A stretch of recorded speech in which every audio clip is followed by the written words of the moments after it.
അന്താരാഷ്ട്ര ലഹരി വിരുദ്ധ ദിനാചരണം വിപുലമായ പരിപാടികളോടെ കോട്ടയത്ത് നടന്നു. വിവിധ ബോധവൽക്കരണ പ്രവർത്തനങ്ങളോടെ നടന്ന ദിനാചരണ പരിപാടികളുടെ ജില്ലാതല ഉദ്ഘാടനം Kanjikuzhi holy family higher secondary സ്കൂളിൽ നിയമസഭാ സ്പീക്കർ തിരുവഞ്ചൂർ രാധാകൃഷ്ണൻ നിർവഹിച്ചു. യുവതലമുറയെ ലഹരിയുടെ ദൂഷ്യഫലങ്ങളിൽ നിന്ന് സംരക്ഷിക്കുന്ന വിവിധ ബോധവത്കരണ പരിപാടികളോടെയാണ് ലഹരി വിരുദ്ധ ദിനാചരണ പരിപാടികൾ കോട്ടയത്ത് നടന്നത്. കേരള പോലീസിന്റെ നേതൃത്വത്തിൽ സംസ്ഥാന വ്യാപകമായി നടത്തിവരുന്ന ലഹരിവിരുദ്ധ ബോധവത്കരണ പ്രതിരോധ പ്രവർത്തനമായ operation Toofan the narco hunt പദ്ധതിയുടെ ഭാഗമായുള്ള ബോധവത്കരണ പരിപാടികളും ഇതോടൊപ്പം നടന്നു. നിയമസഭാ സ്പീക്കർ തിരുവഞ്ചൂർ രാധാകൃഷ്ണൻ ഉദ്ഘാടനവും പതാക ഉയർത്തൽ കർമ്മവും നിർവഹിച്ചു. ജില്ലാ കളക്ടർ ചേതൻ കുമാർ മീണ അധ്യക്ഷത വഹിച്ചു.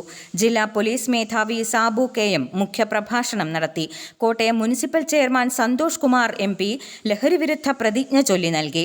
വിദ്യാഭ്യാസ ഉപഡയറക്ടർ Honey Alexander, deputy excise commissioner Ashok Kumar NS, municipal councillor advocate Jofi Maria John, Kottayam DYSP Arun KS, headmaster Biju VM തുടങ്ങിയവർ സംസാരിച്ചു.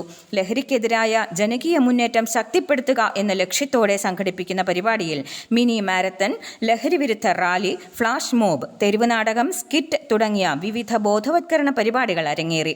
വിദ്യാർത്ഥികൾ, അധ്യാപകർ, രക്ഷിതാക്കൾ, സാമൂഹിക സാംസ്കാരിക പ്രവർത്തകർ, പൊതുജനങ്ങൾ എന്നിവർ പരിപാടിയിൽ പങ്കെടുത്തു.